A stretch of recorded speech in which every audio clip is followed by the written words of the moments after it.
Welcome to Wisdom Teachings with Dr. Amanda Love. Today's topic, From Progress to Power. From progress to power. Progress seems to be a linear path. We move from point A to point B, from one place to another place inside of our being. Our hope is that as we move along the path, we are improving, getting better, and making progress. We fear going from point B to point A as we see that as lack of progress and do our best to avoid that at all costs. From our perspective, we view only forward or backward directions, and if we don't perceive that we are moving in the forward direction, then we don't feel as good about ourselves. We always want to know that we are getting better. Let me pose the question. What if there is no better? No progress to be made? Progress implies a starting point of less than or incompletion. So if we entertain that there is no better, then this would mean that there is no incompletion or lack in this very moment. That in this very moment all things are, well, fully good. What stands in the way of you seeing that all is fully good now? I will give you the answer to this one. The only thing that stands in the way of you seeing that all is good now are your definitions of the things that are present inside of your experience. How you define things determines how you see them. Say, for example, that you discover something on or in your body. Your definition of what that thing is determines your experience of it. Or say you see a situation happening in your environment. Again, however you define that situation determines your experience of it. This isn't a permission slip to be negligent, but rather an exercise to see how much power you have over what you experience. In fact, that is the opposite of negligence. It is total responsibility for your experience. How we see something will determine how we interact with it and how we perceive it interacts with us. If how we define things determines how we experience them, then why can't we define what is here now as complete? Well, in fact, we can. We are the meaning makers of the entirety of this experience for ourselves. We can either make up our own meanings, or we can adopt the meanings that others have made up. Again, it is entirely up to you. Now, you may not feel like you have this amount of power, but you do. And as far as I can tell, there is nothing you can do about the fact that you are powerful. Your power to choose your meanings is your free will, and no one or thing can take that from you.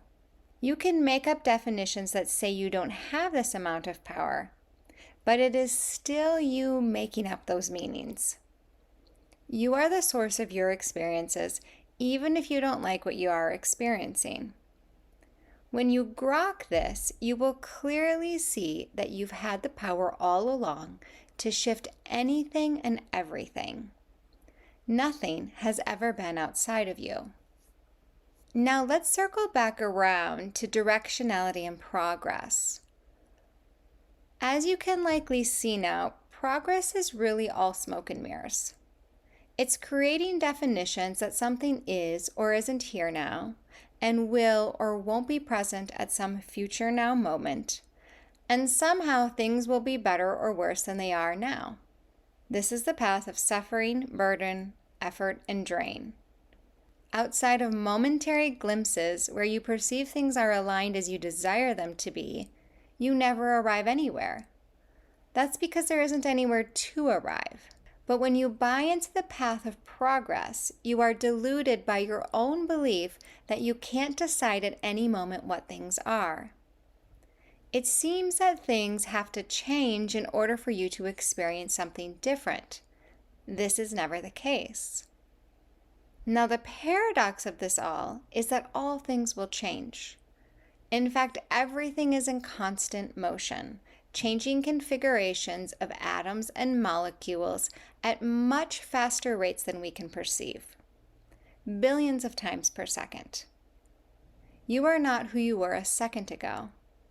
What creates a sense of constancy are the meanings and definitions that you give to things. Your personality is a set of beliefs that you continue to believe over and over and over again about who you are. This is why you seem solid and like you don't change much, except for maybe a little bit over time. If you don't change your beliefs about who you think you are, then it will seem like you are always the same, and your experience of life will be mostly routine, predictable, and seemingly stable. While it appears that we are on a linear trajectory going from birth to death, that our bodies are aging, and that we are trapped on this straight line, a more accurate description is more like non-stop changing configurations that appear to get held into place by our definitions of who we are and what life is.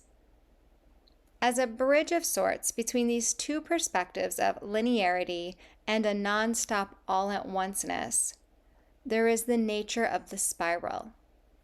Rather than a straight line, there is a coil that expands out from the center. A point on the spiral that is closer to the center is not better or worse, or more or less complete, than a point on the spiral that is further from the center. The only difference is perspective. That point which is further out has an expanded view. It can see more of the entirety of the spiral. From the spiral, you can view your sense of progress. There isn't anywhere better to get. There is only different perspectives that allow you to see from different vantage points. You will naturally uncoil, express, and expand. And as you do, things will appear differently to you. You will recognize more and more your power to choose how you see as your vantage point changes. With this, your sensations, feelings, and thoughts will follow suit. Remember, everything responds to how you see it, even down to things that seem the most physical and solid. There is no true solidity, just different wavelengths of frequency and constant motion. Your definitions determine your experience. All the power to experience your reality, as you so choose, my friends, is yours.